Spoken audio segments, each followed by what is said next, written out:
Valentine day के मौके पर जब देश पुलवामा की चौथी बरसी को मना रहा है तो हमें लगा कि आपको एक कहानी सुनाते हैं जिसमें प्यार है, साहस है, बलिदान है, कुर्बानी है और प्रेरणा है।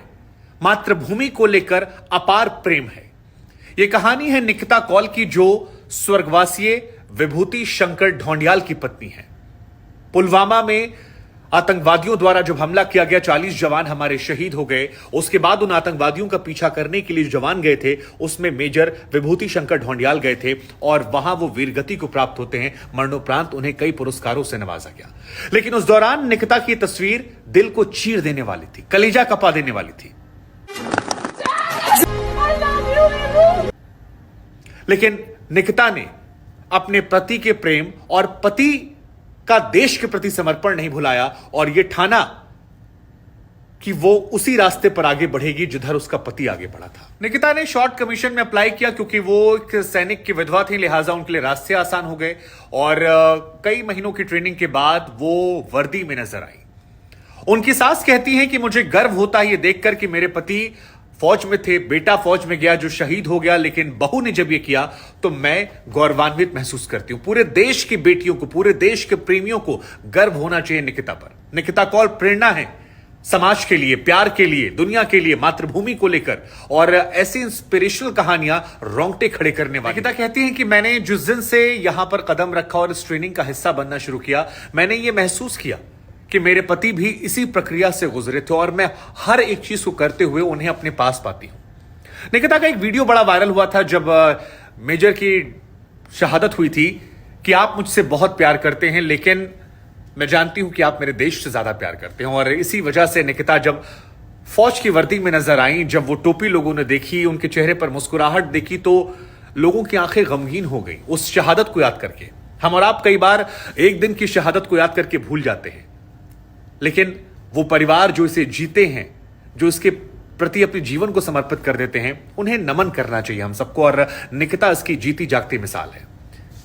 निकिता कहती है कि जिस दिन मैंने यहां पर ज्वाइन किया, मुझे लगता है कि मेरे पति मेरे कानों में आकर मुझसे कहते हैं कि तुमने कर दिखाया, तुमने नाम रोशन कर दिया मेरा, हमारे परिवार का। निकिता की सास इस बात को लेकर बहुत गौरवान्वित होती हैं और यह कहानी कई मायनों में खास है।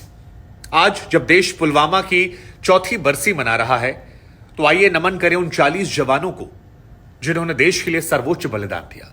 कभी ना माफ करने वाला काम जो हमारे पड़ोसी ने किया था, उसने एक ऐसा दंश दिया था जिसके जख्म कभी भुलाए नहीं जा सकते। और क्योंकि प्यार मोहब्बत के दिन ये हुआ था, वैलेंटाइन डे के दिन हुआ था, हमें लगा कि प्यार की कहानी से जोड़कर एक प्रेरणा की कहानी आपको दिखाते हैं। फरवरी साल 2019 वो काला दिन था जिस दिन हमारे सैनिक जा रहे थे, तभी जैश ए मोहम्मद का एक आतंकवादी आता है, कार में विस्फोट होता है, ब्लास्ट हो जाता है, चिथड़े चिथड़े हो जाते हैं और उस तस्वीर ने लोगों को रुला कर रख दिया था। आज भी वो तस्वीर आंखों को नम कर जाती है। लेकिन भारतीय सेना ने सिर्फ 12 दिन के अंदर बदला लिया था। 12 दिन के अंदर भारतीय सेना ने एयर स्ट्राइक की थी और पाकिस्तान की सरजमी पर जाकर 300 से ज्यादा आतंकवादियों को मार गिराया था। उस एयर स्ट्राइक को लेकर पाकिस्तान के मेजर जनरल बाजवा ने भी बात मानी थी। शुरुआत में पाकिस्तान ने उससे इंकार किया, बाद में उसे कबूल किया। हालांकि पाकिस्तान के एक मंत्री हैं फवाद चौधरी, एक बार उन्होंने संसद में कहा कि हमें गर्व होना चाहिए पुलवामा पर। पुलवामा में जो हमारी कामयाबी है, ये बताने के लिए काफी है कि भारत पाकिस्तान से रिश्तों से क्यों बचता है। पाकिस्तान क्रिकेट खेलने को लेकर कई बार लोग कहते हैं क्रिकेट और सियासत को दूर रखना चाहिए, जायज है, लेकिन पाकिस्तान के मंत्री ने जिस तरह सार्वजनिक तौर पर कहा था वो भुलाया नहीं जाता और ऐसी घटनाएं देशवासियों के अंदर एक आक्रोश पैदा करती हैं।